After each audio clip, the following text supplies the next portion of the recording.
Hi, so it's me again, and ngayon naman is we're going to discuss how to install some of the Python softwares that we're going to use. So I'm not gonna discuss Jupyter, Python Jupyter, and PyCharm because we only need the Python idle software and also the Visual Code Studio. So let's say we're already in the python.org page. So go to downloads, and then it will automatically redirect you to download for Windows. Kasi nadedetect naman niya na Windows ka or Mac OS or kung ano mang OS yung ginagamit, operating system ng computer yung ginagamit mo.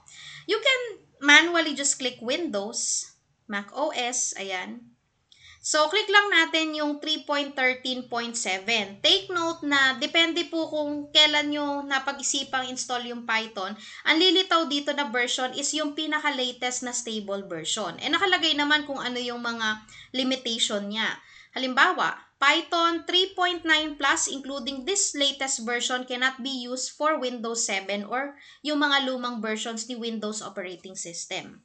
So, take note of that. Kaya po pag nagka-error kayo, sabihin hindi siya compatible. Pero hindi naman siguro naman dito wala nang gumagamit ng mga Windows 7 and so on. So, all you have to do is click this one.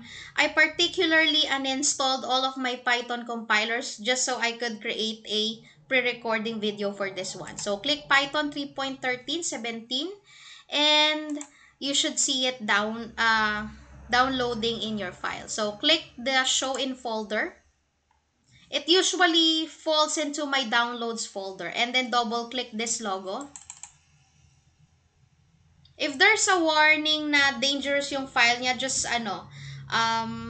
click proceed or something. Ayan.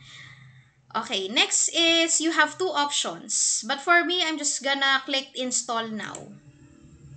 And then, there you have it. It will automatically install the Python idle code.